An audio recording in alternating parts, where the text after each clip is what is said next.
We are on a clock.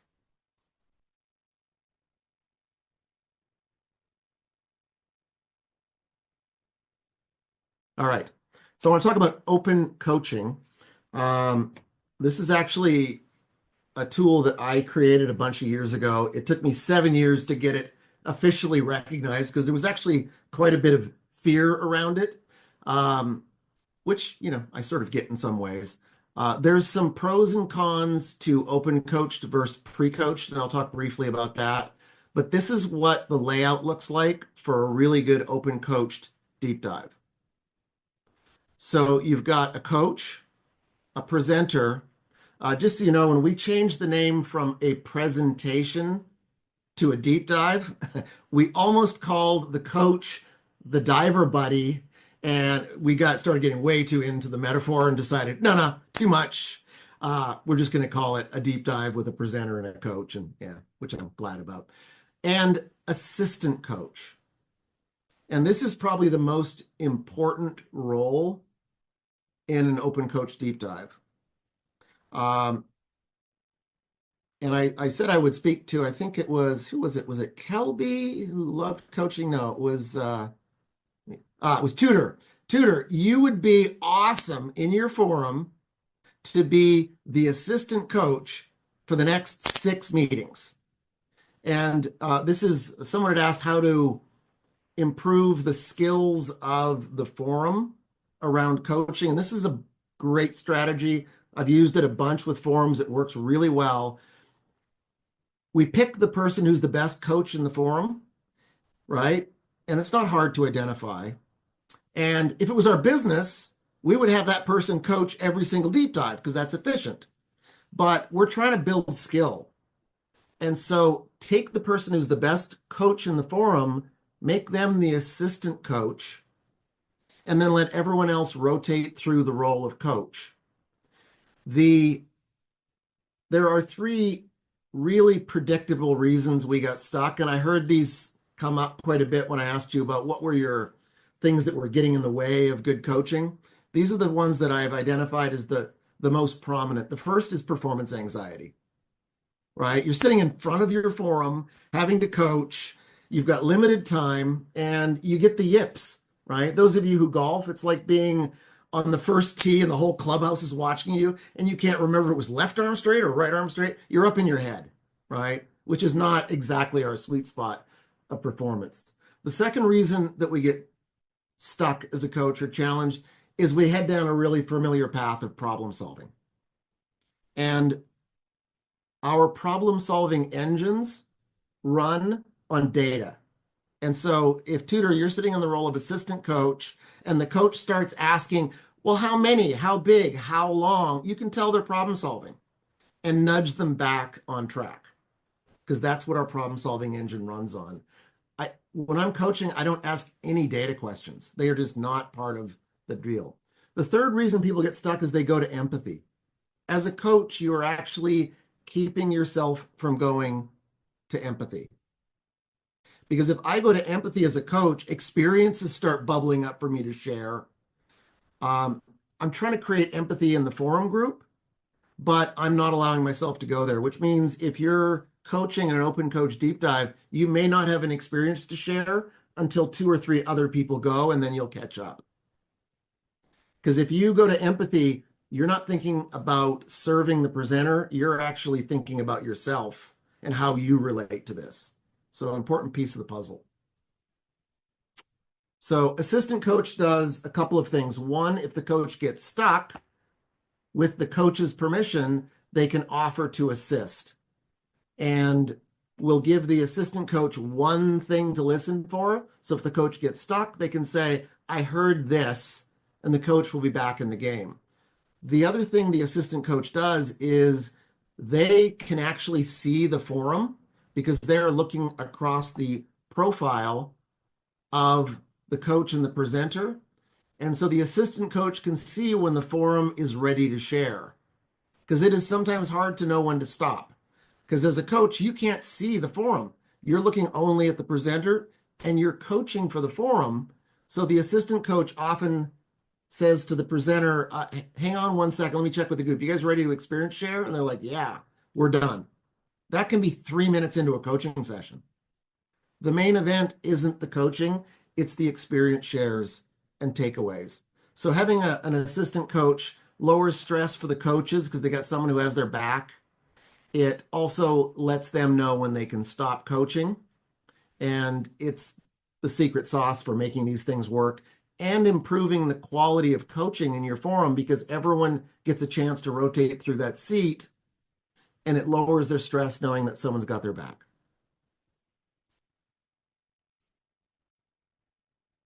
So this is the pre-coached agenda and open coached agenda. There's some pros and cons to pre-coaching and open coaching. No tool does everything.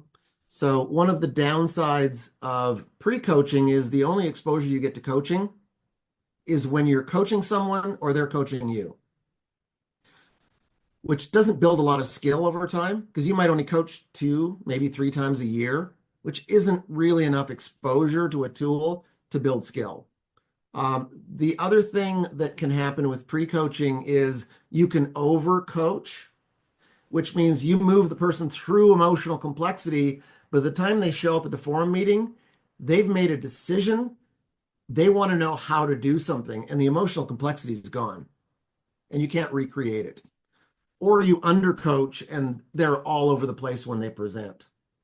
Downsides with open coaching, it is more stressful in the coach. You do have limited time, and an unintended consequence that came out of open coaching was because you can deploy it tactically, some forums, they only do open coaching and they only choose quadrant 1 important, urgent topics, and they never coach and do deep dives on quadrant 2, important, not urgent. And my observation over time is there's often more value in quadrant 2 topics. They're more strategic. If we can get ahead of those things, our life becomes smoother. And most quadrant 1 topics are because we've just never addressed the quadrant 2 stuff, and our life becomes just a series of dumpster fires. And so if you're only doing open coaching, you've got to make sure as a moderator that you've got a good diet of quadrant 1 topics. This is a really simplified look at the 4 skills of coaching. I'll go a little more granular and give you some better clarity on the tools, but this is a pretty good 30,000 foot level. First thing we have to do is quiet our mind down, which keeps us from dealing with performance anxiety, keeps us from problem solving. We want to reflect back to the person a few times. I'll dig more deeply into this because this is the gateway to great coaching. And then we're listening for the story underneath the surface. And we also have to focus the emotional complexity.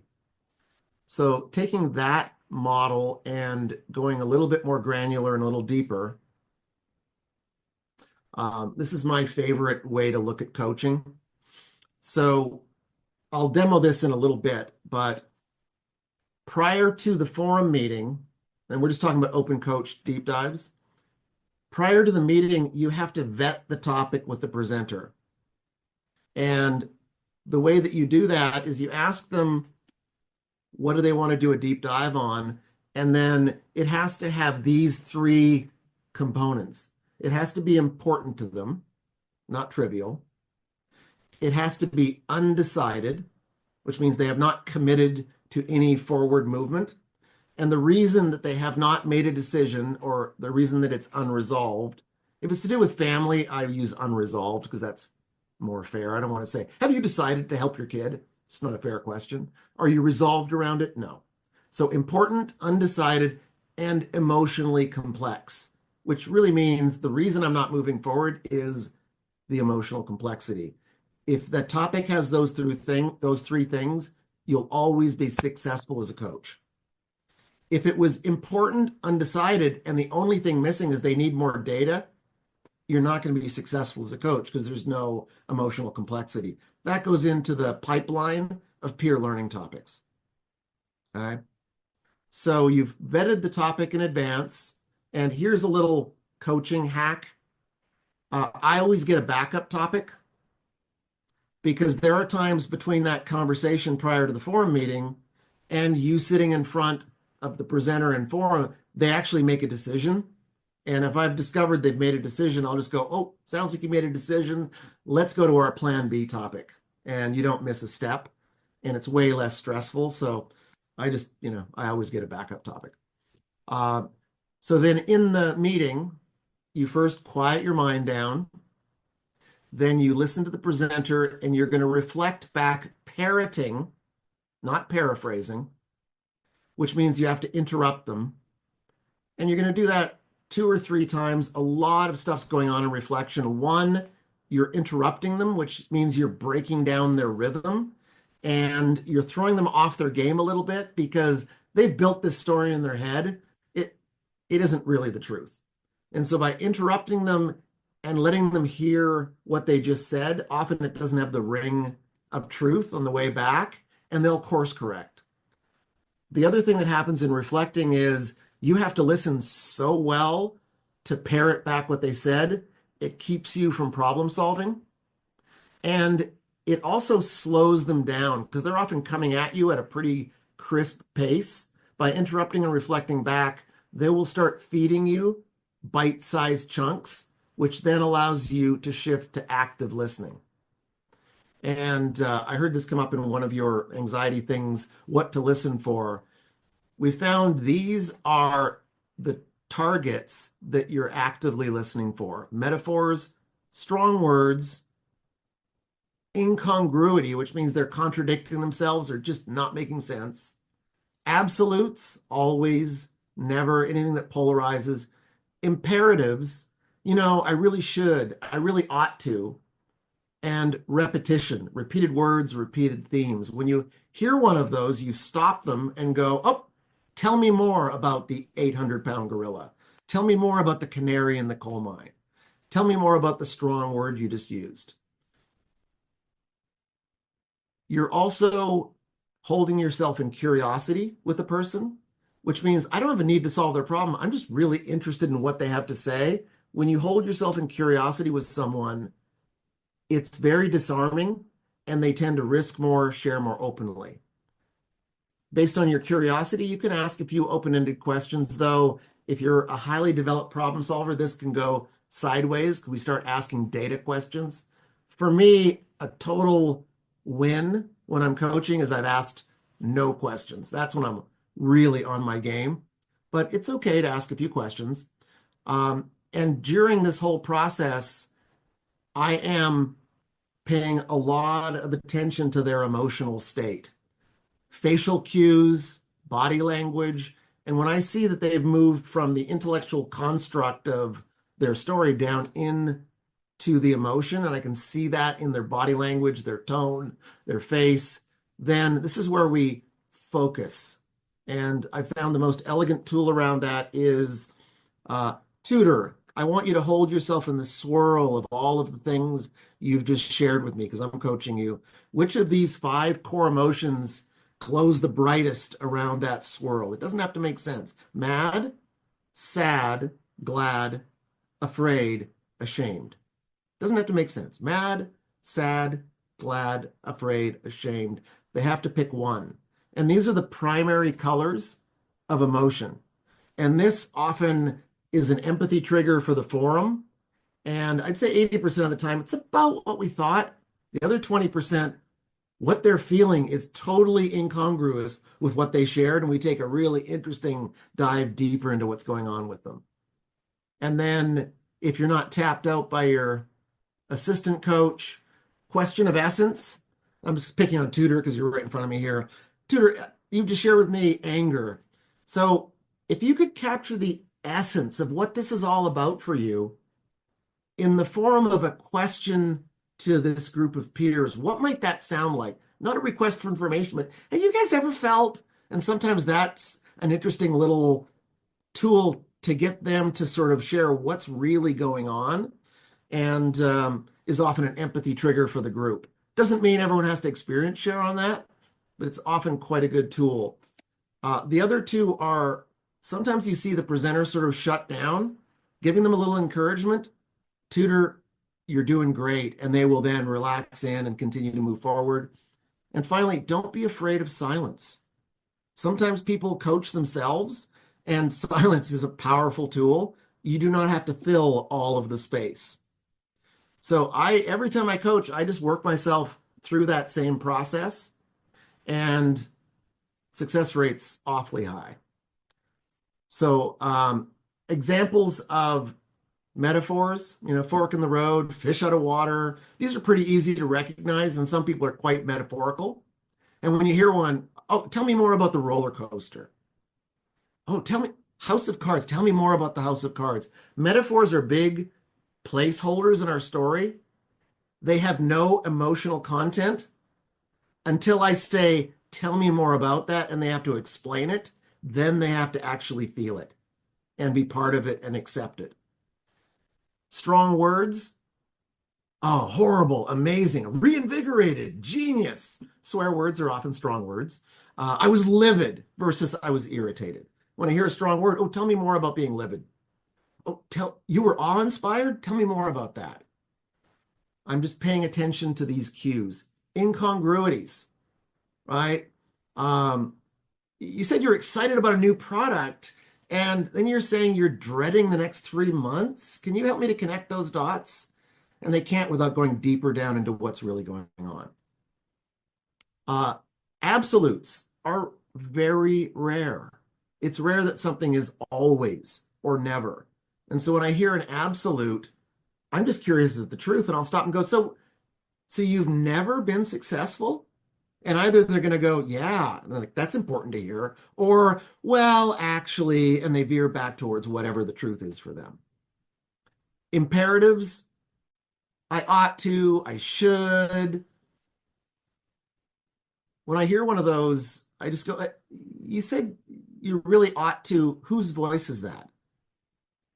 Sometimes it's theirs. I've noticed often when someone uses an imperative, it's a belief system they've inherited from someone or adopted from someone at the time, really valuable to them, but they have outgrown it, and they are shoulding all over themselves with an out-of-date belief system. And so they're like, say tutor again, you say you ought to do that. Whose voice is that? And tutor's like,